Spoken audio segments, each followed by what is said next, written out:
আসসালামু আলাইকুম। আতিক ভাই, কেমন আছেন আপনি? ওয়ালাইকুম আসসালাম, আলহামদুলিল্লাহ ভালো আছি। তো প্রথমে আপনি এসে আমার কাছে একটা বিষয় জানতে চেয়েছিলেন, আমি বিষয়টার উত্তরও আপনাকে দিয়েছি কোরআনের দলিল ভিত্তিতে। তো আপনি উত্তরে স্যাটিসফাই কিনা? আলহামদুলিল্লাহ, আমি স্যাটিসফাইড। আলহামদুলিল্লাহ। আজকে আমরা কোরআনের দলিল ভিত্তিক আর একটা বিষয় নিয়ে আলোচনা করব, তা হলো মুমিন এবং কাফেরদের মধ্যে মৌলিক পার্থক্য কি। 221। প্রিয় মানব জাতি, সালামুন আলাইকুম। রব্বি আউযু বিন হামাযাতি শায়াতিন ওয়া আউযু বিকা রব্বি আইয়াহজুরুন। কোরআন অধ্যয়ন ও গবেষণা করে আমরা যে রূপক উন্মোচন করতে সক্ষম হই, তাতে দেখা যায় মুমিন এবং কাফেরদের মধ্যে মৌলিক পার্থক্য হলো, মুমিনরা আল্লাহর নাজিলকৃত কিতাব তথা কোরআন সঠিকভাবে অধ্যয়ন ও গবেষণা করে কোরআন থেকে মানব জীবনের জন্য মৌলিক বিষয়ের উপরে জ্ঞান অর্জন করে এবং তার উপরে সম্পূর্ণভাবে বিশ্বাস স্থাপন করে। ফলে মুমিনরা কোরআন, মানব শরীর বিজ্ঞান, অন্যান্য বিজ্ঞান, বৈজ্ঞানিক ও সাধারণ সত্য উদাহরণ এবং ঐতিহাসিক সাধারণ সত্য কাহিনীর বিজ্ঞান ভিত্তিতে জন্মগতভাবে পাওয়া জ্ঞানের শক্তি, আকল বা কমন সেন্স, বিবেক, উৎস বা বিবেকের উৎকর্ষিত অনুধাবন, ব্যাখ্যা, বিশ্লেষণ, বিচার, ফয়সালা ও সিদ্ধান্ত গ্রহণের ক্ষমতা সম্পন্ন হয়। অপরদিকে কাফিররা কোরআন থেকে সরাসরি মৌলিক জ্ঞান অর্জন করে না এবং বিশ্বাস করে না। ফলে তারা কোরআন, মানব শরীর বিজ্ঞান, অন্যান্য বিজ্ঞান, বৈজ্ঞানিক সাধারণ ও সত্য উদাহরণ এবং ঐতিহাসিক সাধারণ সত্য কাহিনীর ভিত্তিতে বা শিক্ষার ভিত্তিতে জন্মগতভাবে পাওয়া যে জ্ঞানের উৎস, কমন সেন্স, আকল, বিবেক, এগুলো উৎকর্ষিত করে অনুধাবন করা, ব্যাখ্যা বিশ্লেষণ করা, বিচার ফয়সালা করা ও সিদ্ধান্ত গ্রহণের ক্ষমতা সম্পন্ন হয় না। তাহলে মৌলিক পার্থক্য আমরা পাইলাম যে মুমিনরা কোরআন থেকে শিক্ষা গ্রহণ করে। কোরআন হলো শিক্ষার উৎস, জ্ঞানের উৎস, জ্ঞানের আলোকবর্তিকা। ওইটাই মুমিনরা করে, যার জন্য মুমিনরা বেশি উৎকর্ষিত আকলের অধিকারী হয়, আর কাফিররা ওইটা করে না বিধায় তারা উৎকর্ষিত আকলের অধিকারী হয় না। এইটা প্রমাণ করার জন্য আল্লাহ তাআলা এখানে যে আয়াতগুলো দিয়েছেন, আমি সূরা আল আনফাল আয়াত নাম্বার 65 উল্লেখ করব ইনশাআল্লাহ। ইয়া আইয়ুহান নবী, হে নবী, হারজিজিল মুমিনিনা আলাল কিতাল, মুমিনদেরকে কিতাল অর্থাৎ যুদ্ধের জন্য উদ্বুদ্ধ করো। ইকুন মিনকুম ইশরুন সাবিরুন, যদি মুমিনদের মধ্যে ইশরুন সাবিরুন ধৈর্যশীল 20 জন দৃঢ়প্রত্যয়ী মুমিন থাকে, ইয়াগলিবুনা মিয়াতাইনে, তাহলে তারা 200 জনের উপরে বিজয়ী হবে। ওয়াইনকুন মিনকুম, আর যদি তোমাদের মধ্যে মিয়াতান ইয়াগলিবুনা আলফান মিনাল্লাযিনা কাফারু, কাফেরদের 1000-এর জন্য, অর্থাৎ তোমাদের মধ্যে যদি 100 জন মিয়াতান 100 জন মুমিন থাকে, তাহলে তারা 1000 জন কাফের উপরে বিজয়ী হবে। কি মনে হয়? প্রথমে বললো যে 2 জনে 20 জন। হ্যাঁ, রাইট। আর এখানে 100 জনে 1000, মানে 10 টাইমস। ক্লিয়ার, একই কথা। কারণ কি? বিআন্নাহুম কওমান লা ইয়াফকাহুন, কারণ হিসাবে আল্লাহ বললেন যে কাফিররা এমন এক সম্প্রদায় যে তারা প্রজ্ঞা রাখে না। এখন তাহলে প্রজ্ঞাটা কি?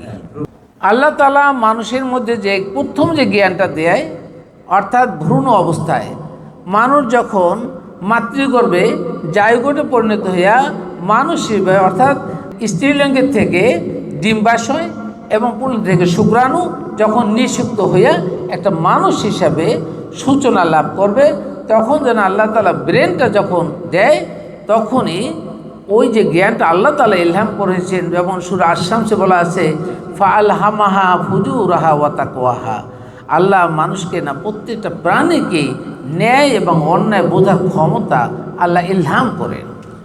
জন্মগত যে জ্ঞানটা, জন্মগতভাবে, মানে জন্ম বলতে এই জন্ম না, ভূমিষ্ঠ জন্ম না, আল্লাহ যখন মাতৃগর্ভে ভ্রূণ সৃষ্টি করেন তখনই দিয়ে দেন। সুবহানাল্লাহ। ওই সময় যে জ্ঞানটা দেয়, ওই জ্ঞানটাকে বলি আমরা সজ্ঞা জ্ঞান। এবং ওই জ্ঞান দ্বারা কোরআন বোঝা, মানব শরীর বিজ্ঞান সম্পর্কে বুঝতে হবে, অন্যান্য বিজ্ঞান জানতে হবে এবং বৈজ্ঞানিক ও সাধারণ সত্য উদাহরণ জানতে হবে। ঐতিহাসিক ও সাধারণ সত্য কাহিনী শিক্ষার ভিত্তিতে জন্মগত পাওয়া যে জ্ঞানের শক্তি, যে প্রজ্ঞা বা কমন সেন্স, আকল, বিবেক, এইগুলা উৎকর্ষিত করে যখন উৎকর্ষিত জ্ঞানের অধিকারী হবে, এমন এক সম্প্রদায় হলো মুমিন। আর যারা এটা করে না তার হলো কাফির। এই কাফিররা কৌশল জানে না, বিধায় মুমিনরা কৌশল জানে। এই জন্যই আল্লাহ তাআলা বললেন, এই কাফিরদের 10 জনও তোমাদের সাথে পারবে না যদি তোমরা একজন হও, 2 জন হলে 20 জনের সাথে 20 জনও পারবে না। এখানে তাহলে আমরা মুমিন আর কাফিরের মধ্যে পার্থক্যটা আমরা করে ফেলতে পারছি যে প্রজ্ঞা জ্ঞানের মাধ্যমে। এক্স্যাক্টলি। এখন তাহলে ভিন্নভাবে চিন্তা করেন, যারা সামাজিকভাবে প্রজ্ঞার জ্ঞান রাখে না, উৎকর্ষিত জ্ঞানের অধিকারী না, তাহলে তারা মুমিন দাবি করবে কিভাবে? এখানে আমার একটা প্রশ্ন আছে, সেটা হচ্ছে যে ইদানিং আমরা দেখি যে কিছু কিছু বিধর্মী আছে, কিছু কিছু অমুসলিম কিছু কিছু আছে যারা কোরআন শরীফ রিসার্চ করে এবং কোরআন রিসার্চ করে তারা জ্ঞান লাভ করে, কিন্তু তারা আল্লাহর আইন কানুন, নামাজ কালাম এগুলা মানে না। তো সেই ক্ষেত্রে তাদেরকে কি আমরা মানে মুমিনের আওতায় আনতে পারি? মুমিনের ভিতরে আপনার আনা তো দরকার নাই, আপনার আনা না আনার ক্ষমতা আল্লাহ তাআলা আপনাকে দেয় নাই। মুমিন বলতে পারে না, আপনার বলতেও হবে না। সে মোমেন কি মোমেন না সেটা যেমন আল্লাহ জানেন, আপনি মোমেন কি মোমেন না সেটাও আল্লাহ জানেন। আপনি যদি সারাদিন বলেন জুব্বাস পরিয়া, টুপি পরিয়া, কাপড় চোর পরিয়া, কোরআনে জ্ঞান অর্জন না করিয়া, কোরআন মুখস্থ পড়িয়া আমি মোমেন মোমেন তসবি টেকবেন, তাহলে আল্লাহর দরবারে কি আপনি মোমেন হবেন? তাহলে ওনাদের নিয়ে আপনার কোনো স্বীকৃতি নেই। ইভেন এখানে আমরা বলে দেই, আমরা যেমন বলি না আমি মুসলিম ঘরে জন্মগ্রহণ করেছি, এই কথাটা আমরা বলতে পারি না। কেন বলতে পারি না? কারণ আমার বাবা, আমার মা, আমার পিতৃদয় এবং আমার পূর্বপুরুষ তারা কোরআন জানতো কি জানতো না, পড়তো কি পড়তো না, অথবা মানতো কি মানতো না, কোরআনে গবেষণা করতে কি করতো না, এটা যেমন আমাদের স্বীকৃতির উপর নির্ভর করছে না, আমরা জানি না, জানার চেষ্টা করি না। তবে বেশিরভাগ ক্ষেত্রে যতটুকু দেখেছি আমার বাবা মা কোরআন জানতো না।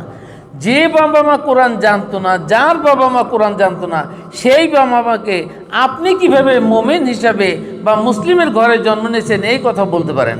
বলতে সুযোগ নেই। কোরআন পড়লেও বুঝে পড়তো না, বুঝতে না। শুধু তাই না, কোরআন বুঝে পড়বেন এবং আমল করবেন, then will be Muslim. And Quran ভিন্ন আমল করবেন, কোরআন বাদ দিয়ে আমল করবেন, কোরআনে নাই অমুক অমুক হাদিসে বলছে, অমুক হুজুর বলছে এই আমল করবেন, তাহলে হুজুরের মুসলিম হলেন। আপনি কোরআনের দলের ভিতরে মুসলিম নেন, তাহলে হুজুর মুসলিম হয়েছে কিনা? হুজুরই বলো কোরআনের দলের ভিতরে, তারপর আপনি মুসলিম হবেন।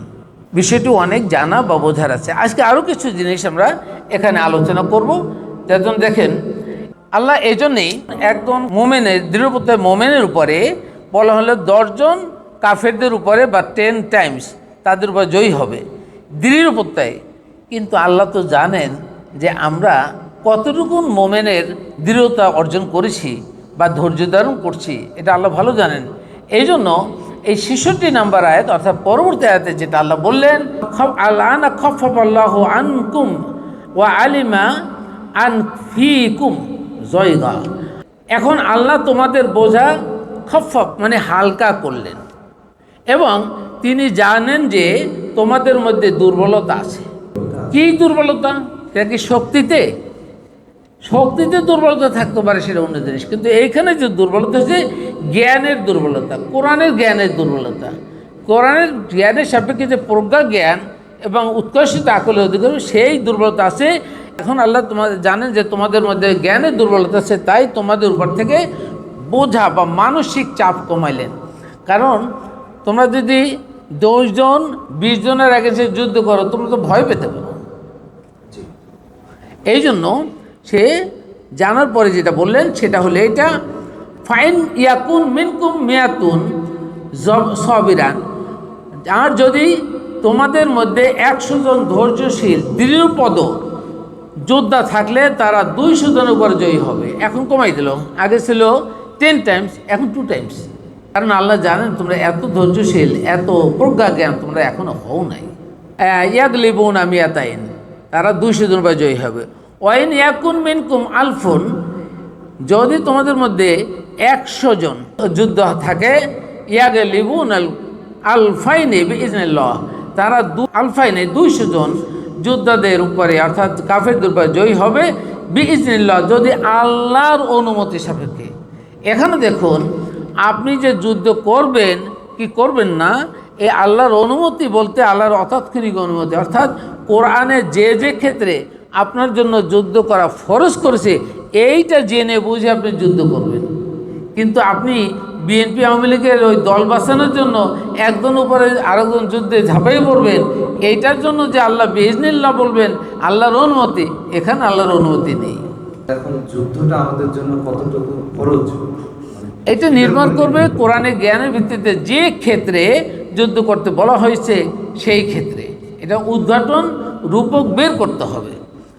আল্লাহু মা'আস সাবিরিন, এবং আল্লাহ ধৈর্যদের সাথে আছেন, ধৈর্যশীলদের, অর্থাৎ মুমিনদের ভিতরে প্রজ্ঞা জ্ঞান থাকবে এবং ধৈর্যশীল থাকতে হবে। এখানে তারপরে লাস্ট বললেন যে এটা অবশ্যই আল্লাহ চাইলে হবে, রাইট, আল্লাহ না চাইলে এটা হবে না। এক্স্যাক্টলি। এই যে আল্লাহ চাওয়া, আল্লাহ তো নিশ্চয়ই চাইবে না যে আমার মোমেনরা বিজয়ী না হইয়া পরাজয় হোক, কখনোই আল্লাহ চাইবে না। এই জন্য আল্লাহর তৈরি যুদ্ধ জয়ের প্রোগ্রাম আল্লাহ তাআলা নিজেই করে দিয়েছেন। এই বিধানটাই হইল আল্লাহর কোরআনের বিধান। তখন আপনি যুদ্ধ করবেন, আল্লাহর ইশারা তখন থাকবে বিইজনিল্লাহ। সেটা বলা ভালো, যারা নবী ও রসুলের মধ্যে পার্থক্য বুঝেন না, এই প্রসঙ্গটা এখানে আসবে। নবীর নামে বানানো তথাকথিত হাদিসকে রসুলের হাদিস মনে করে এমনকি আল্লাহ ও রসুলের সক্ষমতার পার্থক্য বোঝে না, তারাও মূলত মোমেন থেকে খারিজ হয়ে যায়। কারণ কারা কখন মোমেন থেকে খারিজ হয়ে যায় এই জিনিসটা বুঝতে হবে। আপনি সবাইকে কোরআন পড়ছে বুঝছে তাকেই মোমেন বলতে পারবেন না, যেটা আগে বলেছিলাম। জি, তাহলে এখানে কারা মোমেন, মোমেনের আর একটা রূপক দিল যে আপনি মোমেনদের এই জ্ঞানও থাকতে হবে নবীকে রসুলকে, অর্থাৎ রসুল এর দায়িত্ব কী ছিল, আল্লাহ তাকে কোন দায়িত্বে রেখেছিলেন, আর নবীদেরকে আল্লাহ কোন কোন দায়িত্বে রেখেছিলেন। তা নবীদের মধ্যে আল্লাহর সক্ষমতা পার্থক্য যদি বুঝতে না পারেন, তাহলে আল্লাহর কাজটাই রসুলের মাধ্যমে হওয়ার জন্য নবীর উপরে চালিয়ে দিয়ে মিথ্যাচার করে ফেলবে, তারা তখন মোমেন থাকবে না। একটু কষ্ট হয়েছে বুঝতে। একটু উদাহরণ দেই তাহলে বুঝতে পারবেন। দেখুন, এই উদাহরণের জন্য আমরা এই একই সূরা আনফালের 63 নম্বর আয়াতটা পড়ব, বুঝে শুনে পড়ার চেষ্টা করি।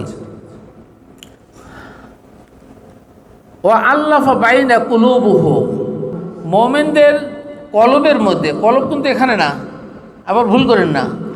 আমরা সাধারণত স্বাভাবিকভাবে আমরা সবাই জানি কলবের বুকের উপরে থাকে, কলব এখানে নেই। কলব এখানে আমাদের তথাকথিত আলেম ওলামা এবং যারা বিভিন্ন বিষয়ে স্কলার হিসেবে দাবি করেন তারা কিন্তু এখনও কলব এখানে মনে করছেন। এখানে কলব না, কলব হবে এখানে মস্তিষ্কে। আল্লাহ বলতে বুঝাইছেন যে পরস্পরের মধ্যে যে প্রীতির সম্পর্ক, এইটা আল্লাহ তাআলা জানেন। এক কথায় মোমেনরা কে কতটুকুন দৃঢ়তা হবে কি হবে না, মোমেনদের ভিতরে যে সম্পর্ক কতটা দৃঢ়বদ্ধ হবে এটা আল্লাহ ভালো জানেন। এই জন্য আল্লাহ বলছেন যে আল্লাহু আলিমুম বিজাতিস সুদূর, আল্লাহ মানুষের অন্তরের অন্তঃস্থল সম্পর্কে ভালো জানেন, যেটা কোনো মানুষ জানে না। পরবর্তীতে বলল এটা নবীর জন্য বলা হচ্ছে, নবী সেটা জানে না, সেটা বোঝাচ্ছে যে লাউ আনফাক্তা মা ফিল আরদি জামিয়া মা আল্লাফা বাইনা কুলুবুহুম। আল্লাহ নবীকে একটা শর্ত দিয়ে বললেন যে তুমি যদি এই দুনিয়ার যত সম্পদ আছে সব সম্পদ একত্র করেও এবং সেটা যদি মোমেনদের জন্য উৎসর্গ করো, তাহলেও তুমি মোমেনদের মধ্যে প্রীতির সম্পর্ক ঘটাতে পারবে না। কারণ সম্পদ নিয়ে একজন হরণ করবে, চলে যাবে। তার মানে সম্পদ দিয়ে প্রীতির সম্পর্ক কখনোই সম্ভব না। এটা নবীরা করতে পারে না। আরেকটা বুঝাইলো, নবী যেটা পারে না সেটা আল্লাহ পারেন। তাহলে আল্লাহর সাথে নবীর সাথে কখনোই কোনো আয়াত দিয়া, কোনো দোয়া দিয়া, কোনো কিছু দিয়া সংমিশ্রণ করা যাবে না। কিনাল্লাহ আল্লাহ ফাবাইনাহুম, যদি আল্লাহ মুমিনদের ভিতরে সম্পর্কের বা প্রীতির সম্পর্ক স্থাপন না করেন, তাহলে নবী তুমি পারবে না তাদের মধ্যে সংস দিয়া, তাদেরকে অর্থ সম্পদ দিয়া, বোঝা দিয়া, তাদেরকে কোনো রকম ভালোবাসা দিয়া তুমি কিন্তু পারবে না তাদের মধ্যে সম্পর্ক স্থাপন করতে। আর মোমেনদের যদি সম্পর্ক স্থাপন নাই করতে পারো, তাহলে কিভাবে একজন মোমেন 10 জন কাফেরের উপরে যুদ্ধে অবতীর্ণ হবে? এটা হইতে তাকত লাগবে, মনের তাকত, মনের শক্তি। আগে মানুষ বলে না বুকের শক্তি, বুকের পাটা আছে, ভুল কথা। পাটা কিন্তু বুকে থাকে না, শক্তি বুকে থাকে। শক্তি হলে মনে। এইটা আল্লাহই জানেন কার মনে কতটুকু শক্তি আছে, এটা নবী জানেন না। তাহলে পার্থক্যটা, সুতরাং আমাদের এখানে নবী রসুলের পার্থক্য বোঝার দরকার আছে। ইয়া আইয়ুহান নবী হাসবুকাল্লাহ ওয়া মান ইত্তাবাকা মিনাল মুমিনিন। আল্লাহ মুমিনদেরকে বললেন তোমাদের জন্য, অর্থাৎ তুমি এবং তোমাদের অনুসারী, তোমার অনুসারী যে সকল মুমিন আছে তাদের জন্য আল্লাহই যথেষ্ট। আল্লাহই যথেষ্ট মানে তাদের জন্য কোরআন যথেষ্ট। তাদের নামে বা তোমার নামে অথবা তোমার রসুলের নামে বা আমার রসুলের নামে নবীর নাম দিয়ে যে সমস্ত কিতাব রচনা করা হয়েছে, হাদিস রচনা হয়েছে, অন্য কোনো কিতাব বলা হয়েছে, ইভেন আকাবিদের বিভিন্ন শরিয়া মাসালা ফতুয়া, এগুলো যথেষ্ট, এগুলো দরকার নাই। শুধুমাত্র কোরআন যথেষ্ট। কোরআন পড়ো, জানো, তাহলে প্রজ্ঞা জ্ঞান থেকে তুমি উৎকর্ষিত আকলের অধিকার হবে। তখন তোমরা দৃঢ় মুসলিম হবে, দৃঢ় মুমিন হবে, আর এটা আমল করলে মুসলিম হবে। ক্লিয়ার? বিষয়টি কয়েকবার মাথায় একটু চিন্তা করুন। এই আজকের এই ভিডিওর মাধ্যমে যারা শুনছেন, দেখছেন, তাদেরকে আমরা বলবো, আমার এই কথাবার্তার যদি কোনো রকম কোনো ত্রুটি বিচ্যুতি থাকে আপনারা আমাকে সংশোধন করবেন, তবে কোরআনের দলিলের ভিত্তিতে। হয়তো কারো কাছে লাগতে পারে যে আমি যে কোরআনের কথাটা বলছি এটা প্রথম বিরোধিতা করবে ইবলিস। আর কোনো মানুষ যদি আমার এই কথা না কোরআনের কথা বিরোধিতা করে, তাহলে সে নিশ্চয়ই ইবলিসের দোষর। আমার বিরোধিতা আপনি করতে পারেন, কিন্তু কোরআনের কথা তো বিরোধিতা করতে পারেন। আমি যদি কোরআনের কত অংশে ভুল করে থাকি সেটা আপনি কটাক্ষ করতে পারেন, কিন্তু কোরআনের দলিলটাকে তো ভুল করতে পারবেন না। যারা কোরআনের দলিলটাকে ভুল করে অথবা চাপা দিয়ে দেয়, তারা ইবলিসের দোষর ছাড়া আর কিছু হতে পারে। সুতরাং আপনারা বোঝার চেষ্টা করুন, শেয়ার করুন, মানুষকে জানান, মানুষ জানুক। সঠিক তথ্য জানাটাই আমার কাজ। আমরা সত্যের কথা বলতে আসছি, আর কিছু নয়। সুতরাং আমরা চাইব মানুষ সত্য থেকে জানুক, কোরআন থেকে জানুক। কোরআন হলো সত্যের মাপকাঠি। হাদিস বা অন্য কোনো মানবীয় কথা কোনো সত্যের মাপকাঠি হতে পারে না। আল্লাহ হাফেজ। আতিক ভাই অবশ্যই ধন্যবাদ, খুব ধৈর্য নিয়ে শুনলেন।